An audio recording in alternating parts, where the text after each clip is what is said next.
নেপাল আজ এক ভয়ঙ্কর অস্থিরতার মধ্যে দিয়ে যাচ্ছে।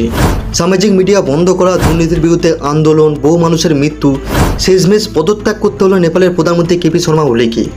আজকের এই ভিডিওতে জানবো ঘটনার শুরু থেকে এখনো পর্যন্ত কি ঘটেছে, কেন এত রক্তক্ষয় হলো, আর সামনে নেপালের ভবিষ্যৎ কোথায় দাঁড়িয়ে আছে। কিছুদিন আগে নেপাল সরকার হঠাৎ করেই ফেসবুক, হোয়াটসঅ্যাপ, ইনস্টাগ্রাম, ইউটিউব সহ 26টি সামাজিক যোগাযোগ মাধ্যম বন্ধ করে দেয়।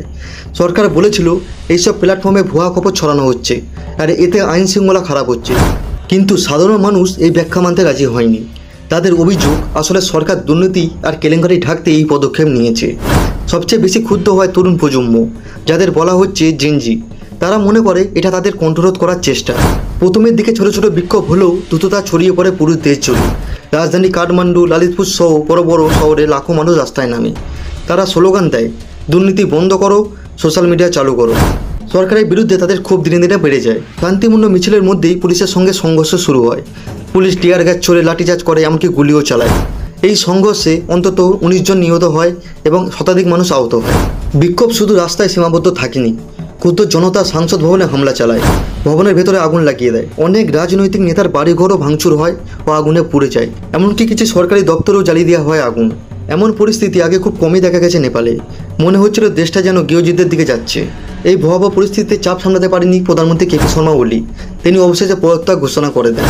সরকার সেনাবাহিনী নামায়, রাজধানীতে কারফিউ জারি করে।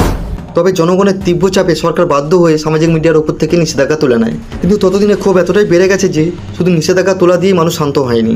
নেপালের এই ভয়ঙ্কর পরিস্থিতি নিয়ে উদ্বেগ প্রকাশ করেছে প্রতিবেশী ভারত।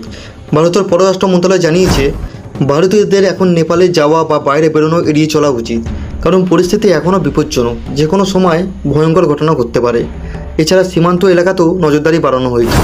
নেপালের সেনাবাহিনী ও নিরাপত্তা বাহিনী এখন পরিস্থিতি সামলানোর চেষ্টা করছে। তারা সাধারণ মানুষের কাছে অনুরোধ করেছে, সহিংসতা বন্ধ করুন, আলোচনার মাধ্যমে সমস্যার সমাধান করা হোক। কিন্তু বিক্ষোভকারীদের দাবি স্পষ্ট, দুর্নীতির বিরুদ্ধে কঠোর ব্যবস্থা নিতে হবে, নতুন নেতৃত্ব দিতে হবে, আর জনগণের কণ্ঠরোধ করা চলবে না। এই দাবিগুলো না মানলে আন্দোলন থামানো কঠিন হবে। বিশেষজ্ঞরা বলছেন, নেপাল এখন এক অনিশ্চিত ভবিষ্যতের দিকে এগোচ্ছে। একদিকে নতুন সরকার গঠনের আলোচনা চলছে, অন্যদিকে সেনাবাহিনীর ক্ষমতা বাড়তে পারে। তরুণ প্রজন্ম চাইছে বড় ধরনের রাজনৈতিক পরিবর্তন।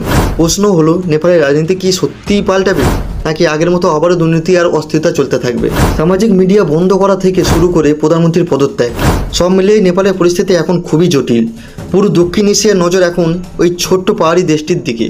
সামনে কী হবে সেটা কেউই নিশ্চিত করে বলতে পারছে না। আপনি কি মনে করেন, নেপালের এই আন্দোলন কি সত্যি দেশকে বদলে দেবে?